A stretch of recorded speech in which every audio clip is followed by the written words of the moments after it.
Sands of Time. No damage, no upgrades. Fourth sequence. We're moving into... I think it might be a bathhouse, this one coming up.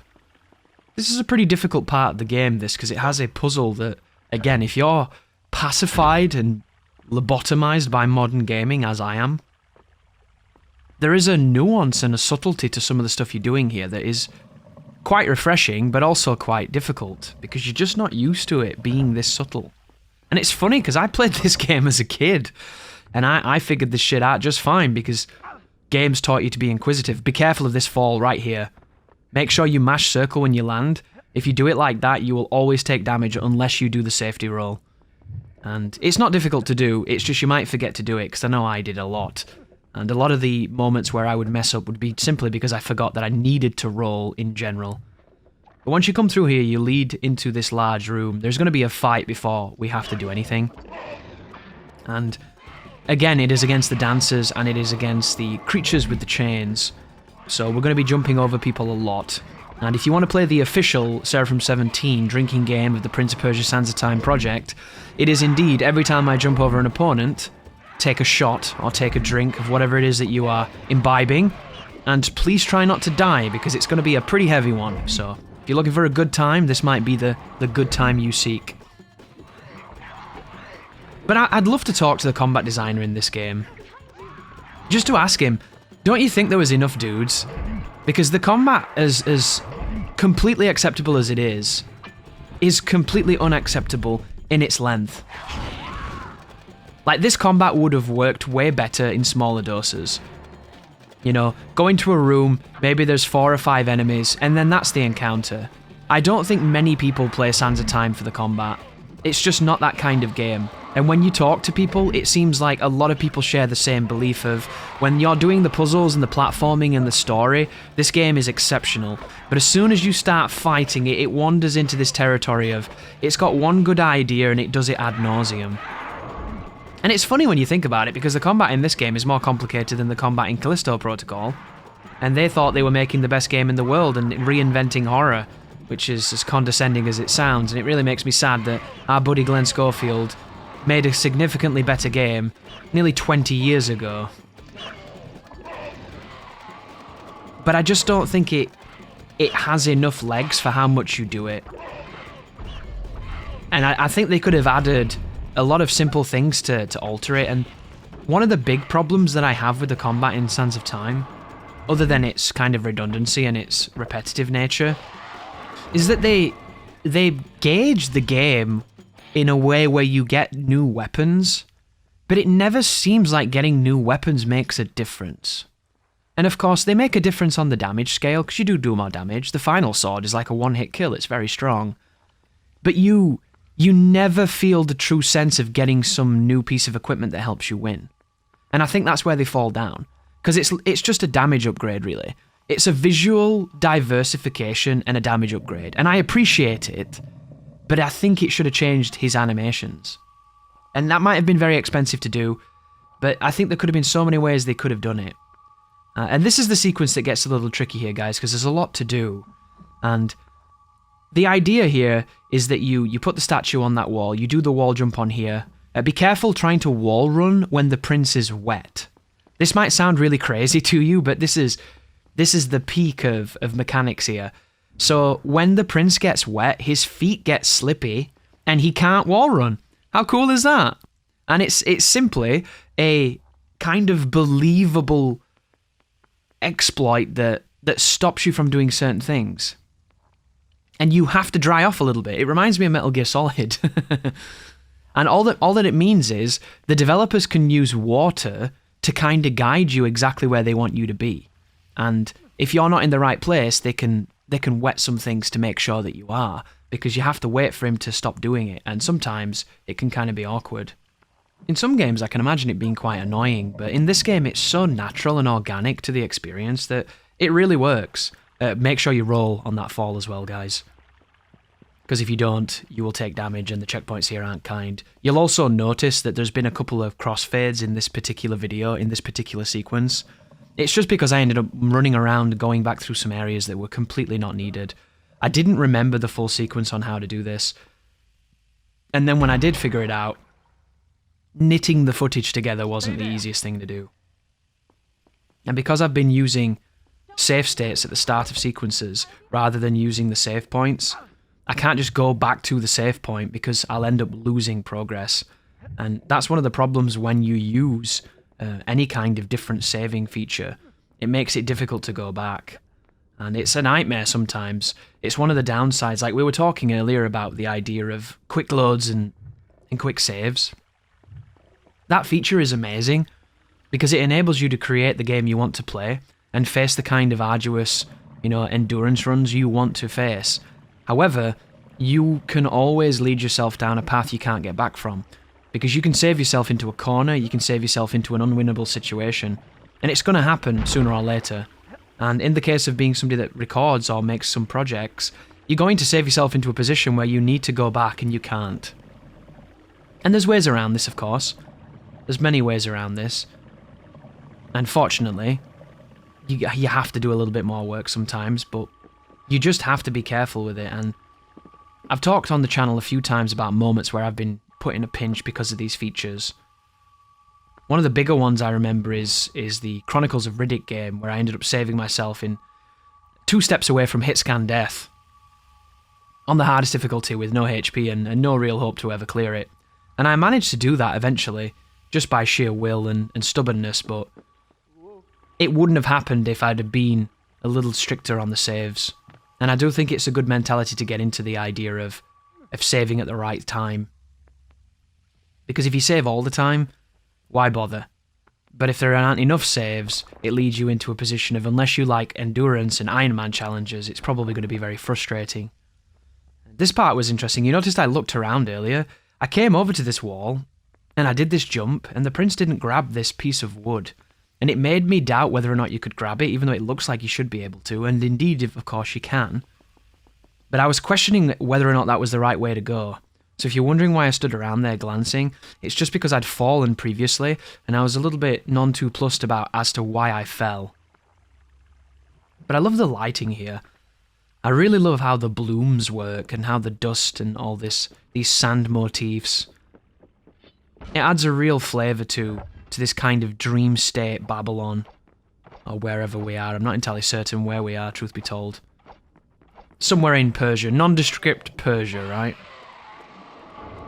But we navigate some traps, we break some barrels, and then we take on another chain guy with a lady, a dancer in the mix here.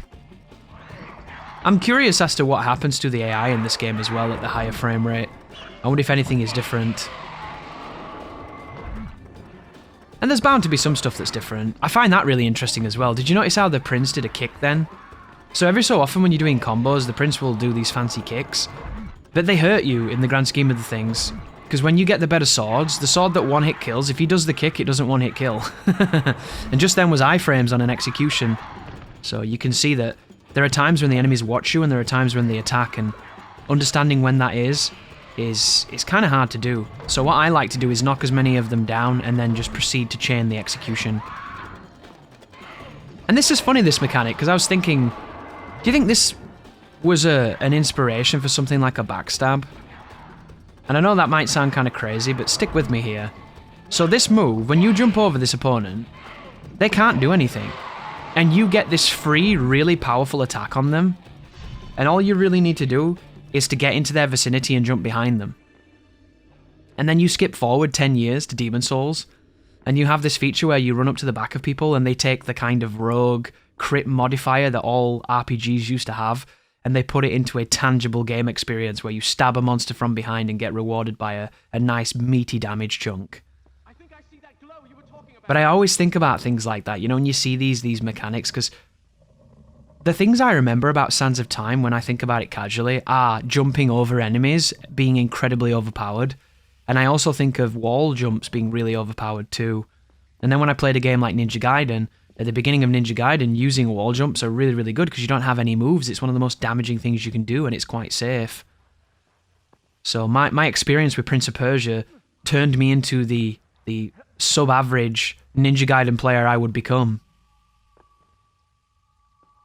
And there, that little sand upgrade on the ground, I didn't know at the time that those were technically sand upgrades. This is where we'll get a second sword. get a different talwar or scimitar, or I don't actually know what kind of sword that is, or what it technically is in the game. But some of these swords will break things they couldn't break before, like these doors, which is really cool. A little bit of the old Metroidvania there. They can also break the walls. Any room like that, guys, that's got those curtains, those drapes, and that kind of ethereal feel, that will lead to a health upgrade, and I'm intentionally skipping those because that's what the run demands. But if you want to have a bit of an easier time with Sands of Time, if you are struggling, you can collect the health upgrades, and they will help. As good as my memory is, I guess I didn't remember how the upgrades would affect the game. But I think that those sand upgrades that you can pick up, which I have been ducking after like the first level, I think they give you extra rewinds. And I don't know if extra rewinds lead to you being able to get more of those kind of white crescent flowing waves that enable you to use the sand abilities. Oh, this room's a pain in the arse, by the way. I reset more on this room than almost any other room in the game. And it's just because later on in the sequence there's a jump, and every time I did it I took damage, and I couldn't understand why, and I ended up going online to double check to make sure that you could do this, because I didn't want to be facing like this impossible situation. And I don't know why I was taking damage, because when I watched a video, the person did the exact same thing I did on their run, and they didn't take any damage, and they weren't doing anything different, there wasn't any kind of strange tech happening. I honestly don't know what it was. And of course, because this is the proper run, you won't see the 25 attempts where the prince took damage for no fucking reason. You'll just see me make this jump and it'll look easy, and if you get here, maybe you'll take damage too and get quite frustrated. Such is the way of things, such is the way of all things. But it's this jump coming up here. You climb up to this platform, or you jump from there, and right there, that jump. You notice how I pull my sword out? The reason I pull my sword out, guys, is to double check that my HP is okay.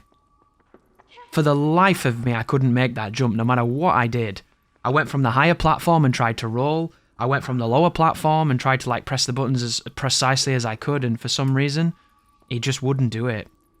And I never anticipated that the platforming would be the hardest part of the game for me, but it ended up being that. There are some tough fights, but the tough fights are the shit I can deal with because I've played considerably more difficult games. And I wouldn't say that this game is easy, because no damaging anything isn't easy. Regardless of how easy the game is, to do it no damage tends to go against a lot of the design ethos of the whole game, and it leads to you banging your head against situations that can be very, very frustrating sometimes. But if you were to compare this to something like God of War, you know, it's not even remotely close. You compare this to something like Dead Space and it's not even close. Because you have to really do everything you can to get an advantage in those games, whereas in this game, anything you do seems to be an advantage anyway. But the areas where it does catch you out is the parts you don't expect, like the platforming. And you definitely find in many games that the most difficult moment of it is the moment you didn't remember, because it shouldn't have been a problem. I learned that very quickly on YouTube thanks to things like Call of Duty and any of the first-person shooting kind of action games that were coming out in the last 10 years. They'd have sequences where you had to ride a helicopter, or you had to ride a car, any kind of on-rails sequence. Because you can't dodge in those moments conventionally, because you can't have that advantage, you tend to just get your ass beat. And sometimes you die so quickly because if everybody shoots you at once, there's nothing you can do to survive. And those are the moments I remember, not necessarily fondly, but I definitely remember them in a vivid sense, because you feel like the game is cheating. And games do this all the time. So you'll be worried about that sequence where there's a lot of heavy enemies, or there's a lot of dudes in bad cover and you just can't do anything about it, or they throw a ton of grenades. You'll worry about that fight, and you won't have any problems with that fight because you're in control, you're the arbiter of the outcome. And then you'll get to a fight where you're on a turret and there's 50 dudes and you physically can't shoot them all fast enough. And then that's the thing that'll beat your ass for a while, and you just kind of go, how the hell did I not think this was going to be a problem? And it's because it shouldn't be a problem, but alas it is. And speaking of problems, we have another one of the moments in Prince of Persia where you're going to have difficulty, and it's difficulty for bad reasons. So this game loves to stick things in the room that the prince will collide on, and it will interrupt your jumping attacks, your wall attacks, and sometimes you can't even get to the enemies because of collision. The collision in this game is very primitive in many ways. It was the height of technology at the time, but we've definitely come a long way. So be very careful with all these candlesticks and all these benches and all this stuff that's going on. You'll notice I'm favouring this outer lane where there's nothing, and it's because I don't want to engage with any of that. And that creature there I think might be new. He is a brown trooper that's carrying this hooked sword. It looks really cool, actually. And then, of course, be careful with the blue guy, because the blue guy cannot be jumped on. So if you try to jump on him and you're not in slow motion, you will get automatically countered and you'll take damage and he'll knock you down. And all we're going to do, guys, is the same thing we've tried to do in some of the other fights. We're going to use the brown guy with the hook to build up our sand power, and then we're going to use that retrieve power to shut down the blue guys by stunning them and then jumping over them and executing them. And if we can't do that, we're going to use wall attacks, because wall attacks are really good against the blue guys with the twin blade. And then Farah is going to do her best to run some distraction techniques. And I haven't really spoken about that, and I totally should. From pretty much the last chapter onwards, every encounter you get into, Farah is going to be there with you. And you might be thinking, oh dear. And you don't have to worry, actually. I've only had 2 rooms where Farah's died, and she only died, I think, 2 or 3 times, and in reality, it was probably your fault. You know, that's how I felt about it. It was definitely my fault. So if you're having issues with Farah dying, it's because first you're getting unlucky because the AI does focus her, but she's usually pretty good 1v1. There are moments, though, when the enemies decide to be super aggro. Like this is one of the rooms where she died, actually, guys. This is a difficult fight. It introduces a new enemy here, which is this kind of captain that's got the sword and the shield, and you can't jump over him.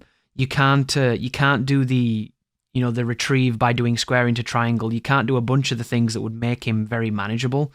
And this is a super long fight. It's got a pretty bad camera. There's lots of shit to get stuck on. There's lots of stuff to get in the way of what you're doing. And of course, Farah can die. You can also get hit by things intended for her because it's quite close quartered. And I have no volume on this part because I was getting really pissed off with hearing her whining when she was getting hit. So I muted it on my mixer. So I think I'm going to probably play some Sands of Time music underneath this.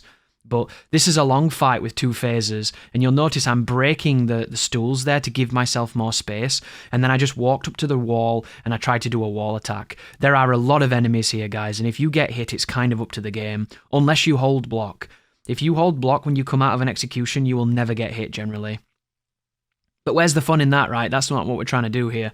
We're trying to do some cool shit and live dangerously, so instead, we're going to go balls to the wall. And the only real fear you'll have is if you try to evade prematurely and you get some bad detection and the prince tries to jump on one of the blue guys and you end up jumping on him and he counters you. And that happens all the time, but fundamentally you should be okay. That fight looked easy, but it's not.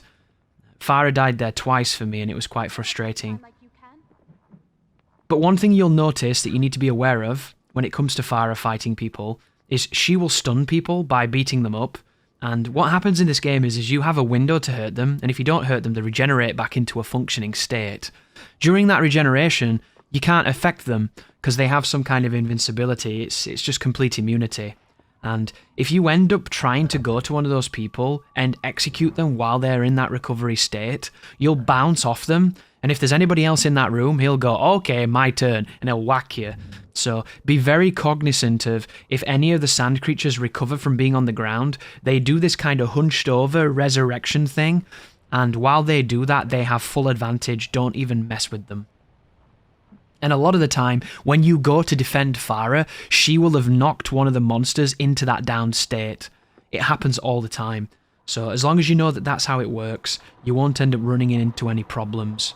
There's another mechanic I didn't speak about, which is about walking slowly over these spike sensors, these plates that do the spikes. I tend to avoid doing it as much as I can because it's one of my least favourite mechanics in video games. I do not like holding an analog lightly when the dead zones are so fucking fiddly. Like, it's just, it never ever feels fun, especially on like a PlayStation analog, which has easily some of the most sensitive and most like skill ceiling dead zones that are available. I still have never enjoyed it. And in most games, I try to find a way to get around it by doing some kind of subversion of the mechanic. But in this, I think there's only 2 plates you have to do it on, and for everything else, I'm going to wall run or I'm going to jump. But don't be surprised if you try to jump over some spikes and you just get stuck on them, because it happens all the time. But another thing that one of the viewers mentioned on a different video for this series was that they really liked the way that the prince's outfit changes in this game. And if you've been with the channel a decent amount of time, you've probably heard me speak about the concept of the progression of outfits. And it's something I mentioned a long time ago, and it was inspired by this game. And it's the idea of, at the start of Die Hard with a Vengeance, Bruce Willis has got like a very colourful shirt on, and he's got like a vest underneath that and everything. And then by the end of that movie, he's in a vastly different outfit to show you the ordeals and the trials of his situation, you know? You can pick any movie that you like, and this will work with. You know, you can even use the original Die Hard. Starts the original Die Hard, he's barefoot, he's got his trousers on, he's got his vest on, his hair's done, he's relaxed. You know, he's waiting for a nice evening of awkward conversation and alcohol. And at the end of that movie, he's covered in duct tape, he's covered in blood, his feet are trash, they're all wrapped and bound. He's had a pretty tough night. And that's what the prince has in this journey. He starts off wearing he's got that interesting headscarf thing, he's got like his full armor, he's got his full sleeves, and then slowly but surely as you progress through the game, he gets more and more damaged, he loses the headpiece, he loses the sleeves, he loses the chest plate, he loses the armor entirely, and he becomes the Prince of Persia that we all know, which is this kind of like pantaloons, baggy trousers, and a sash, a big old scimitar looking cool as hell, with some like braces on his wrists and some gauntlet type stuff, and before you know it, you have yourself a hero. And it's a great sense of progression, it's a great sense of ordeal. It shows you the trials that he's been through, and if you watch this series in a row, you're going to see it as it plays out. And it's just a wonderful touch that we simply don't see anymore, really. Thank you for watching, and you take care now.